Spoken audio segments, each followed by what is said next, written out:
जो मैं गुनहगार सबसे बड़ा मानता हूँ, इस समाज को मानता हूँ, जो ये लोग इन ब्राह्मणवादी मनवादी देते हैं और विधानसभाओं में भेज देते हैं। बाबा साहब अम्बेडकर ने ये कॉन्स्टिट्यूशन इसलिए नहीं बनाया था।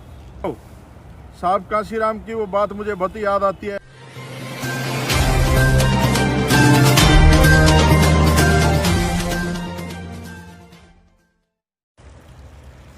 जय भीम साथियों, आज हम दिल्ली विधानसभा में और इस विधानसभा का 5 साल में सदस्य रहा हूँ। मेरे पीछे बाबा साहब अम्बेडकर का स्टैचू, उसके पीछे दिल्ली विधानसभा है। साथियों, आज मैं किसी काम से यहाँ पर आया था, लेकिन जहन में कुछ बातें आई, सोचा आप लोगों से साझा करूँ। मेरा जो मैसेज है वो स्पेशली वाल्मीकि जाति के लोगों के लिए है। आप लोगों ने देखा पिछले काफ़ी समय से दिल्ली में अरविंद केजरीवाल की सरकार है, लाला जी की। साथियों, डाबड़ी मोड़ पर वाल्मीकि समाज के लोगों के घर तोड़े गए, जबकि दिल्ली सरकार का और केंद्र सरकार का दोनों का नारा था कि जहां पर मकान होंगे वहीं पर झुग्गियां होंगी, वहीं पर मकान बना के देंगे। साथियों, डाबड़ी में घर तोड़े वाल्मीकियों को टारगेट करके।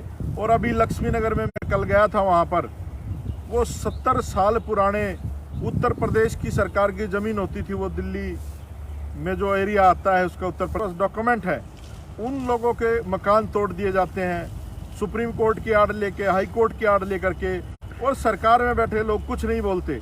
ऐसा नहीं है कि वाल्मीकि जाति के लोग इस दिल्ली की विधानसभा में नहीं है या इस देश के संसद में नहीं है। दिल्ली में एक सांसद भी हैं भाजपा के, वो बड़ा गुणगान करते हैं भाजपा का। MLA भी हैं, मंत्री भी हैं, लेकिन वो हरामजादे क्या कर रहे हैं? सिर्फ अपने आकाओं की गुलामी कर रहे हैं। उनकी औकात नहीं है इस अंदर, इस जहां ये न्याय की बात होती है, संसद में जो विधानसभा है उसके अंदर अपने समाज के हक की, अधिकार की। तो साथियों, वाल्मीकि समाज की जो संख्या है वो कम से कम 27% है और जाटव समाज की 16% है। वाल्मीकि और चमार जाति के लोग मिलकर सरकार बना सकते हैं, लेकिन वो क्या करते हैं?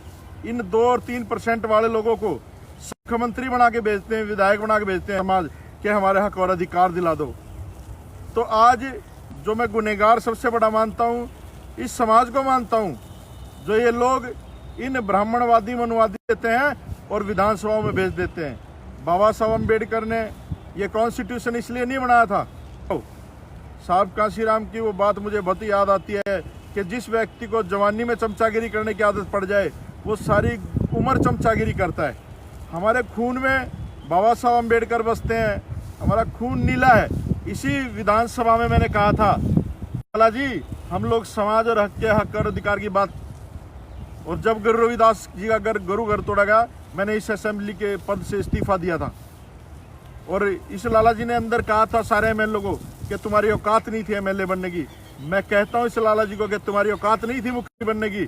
अगर बाबा साहब अम्बेडकर इस देश को डेमोक्रेसी कहीं ताखड़ी में डांडी मार रहे होते और कम तोल रहे होते, जो तुम्हारा काम है वो अच्छी तरह तुम लोग जानते हो। आज इस राजनीति में भी आकर के आप लोग वही काम कर रहे हो जो आप लोगों ने व्यापार में, है ना, एक कहावत है कि लाला तोल लेगा और कम तोल लेगा। और झूठ बात ये हमेशा साबित की है इस दिल्ली के मुख्यमंत्री ने। इस दिल्ली की घटिया राजनीति में को गाली देता रहा, कांग्रेस को गाली देता रहा, फिर उनसे माफी मांगी। आज अमित शाह की गोदी में बैठा, मोदी की गोदी में बैठा है, कुछ नहीं बोलता। राजस्थान में सरकारें तोड़ी जाती है, मध्य प्रदेश में सरकार तोड़ने का काम होता है, कुछ नहीं बोलता। ये सारे एक ही थाली के चट्टे बट्टे हैं। समझना पड़ेगा इस देश के बहुजन समाज के, अपने लोगों के ऊपर भरोसा करें। अपने जो इस देश की सर्वमान्य नेता है बहुजन समाज की बहन कुमारी मायावती, और बहुजन समाज पार्टी हमारी पार्टी है। मैं वादा करता हूँ इस प्रांगण में खड़ा होकर बाबा साहब की संविधान की कसम खा के कहता हूँ, आप लोग एक बार दिल्ली में चूड़े चमारों की सरकार दिखा देंगे हक और अधिकार कैसे दिलाए जाते हैं। तुम्हारी संख्या बहुत ज्यादा है। श्री राम सब लोगों ने कहा ये बात कि जिसकी जितनी संख्या वारी उतनी उसकी हिस्सेदारी। इस दिल्ली असेंबली में मंत्रियों को कोई नहीं जानता, चूड़े चमारों के, मुसलमानों के, OBC के 3 ही लोग यहाँ पर, मीडिया जी, एक डिप्टी CM, एक वो जो है ना हेल्थ मिनिस्टर, इनके अलावा कोई किसी को जानता भी नहीं पूरे देश में, क्योंकि ये लोग हमारे लोगों को प्रमोशन भी नहीं होने देते। तो जितने बात नहीं है राजनीति करने की, तो वाल्मीकि जाति के स्पेशली लोगों को मैं कहता हूँ, चमार तो बहुत सुलझा हुआ व्यक्ति है, बहुत समझदार लोग हैं। वाल्मीकियों ने आज तक कोई नेता पैदा नहीं कर पाए इस दिल्ली जैसे बड़े शहर में, जबकि सबसे ज़्यादा संख्या है। खुसरो भंगी इस दिल्ली सल्तनत के राजा रहे हैं। आप लोगों को समझना पड़ेगा, इतिहास पढ़ना पड़ेगा। आप लोग इतिहास भूल गए हो, आप लोग दोबारा इतिहास उठाओ, पढ़ो और काबिज हो जाओ अगर अपने हक और अधिकार सुरक्षित करने हैं। ये भाजपा और कांग्रेस अलग नहीं है। जब भाजपा कमजोर होती है तो सारे कांग्रेस में आते हैं, जब कांग्रेस कमजोर होती है तो सारे भाजपा में चले जाते हैं। सांप कांशीराम कहते थे एक सांपनाथ है, नागनाथ है, एक पीला सांप है, एक हरा सांप है।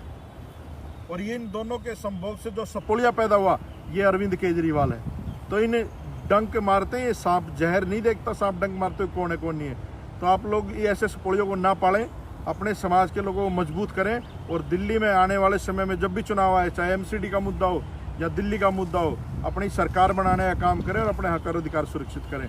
जय भीम, जय मान्यवर साहब कांशीराम। मेरा अपना चैनल, आपका चैनल, समाज का चैनल, देश का चैनल एनबी न्यूज 24/7 को आप लाइक करें, सब्सक्राइब करें और ज्यादा से ज्यादा इसकी वीडियो को शेयर करें ताकि हर खबर को मैं आप तक आसानी से पहुंचा सकूं।